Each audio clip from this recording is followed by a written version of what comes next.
राष्ट्रीय समाज पक्षाचे संस्थापक अध्यक्ष माजी मंत्री महादेव जानकर साहेब यांच्या आदेशानुसार आमचे नेते प्रदेश अध्यक्ष काशीनाथ नाना शेवते, मुख्य महासचिव मौलाना सलगर, मराठवाडा अध्यक्ष प्राध्यापक विष्णू गोरे सर यांच्या नेतृत्वाखाली येत्या विधानसभेच्या निवडणुकांसंदर्भात पूर्ण महाराष्ट्रभर तयारी चालू आहे। त्यात मी नागनाथ बोडके लातूर जिल्हाध्यक्ष या नात्यानं माझ्याकडे 3 विधानसभेची जबाबदारी दिलेली आहे।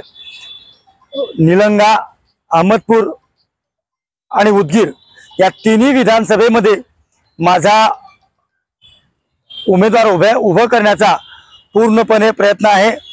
या तिन्ही विधानसभा मतदारसंघामध्ये आम्ही उमेदवार उभं करणार आहोत आणि 100% निवडूनच आणण्याचा प्रयत्न करणार आहोत।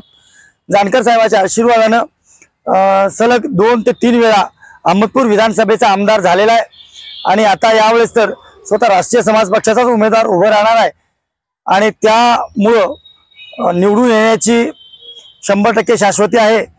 माझ्या नेतृत्वाखाली 3 विधानसभा मतदारसंघामध्ये उमेदवार उभं करून निश्चितपणे निवडून आणण्याचा प्रयत्न असणार आहे। धन्यवाद।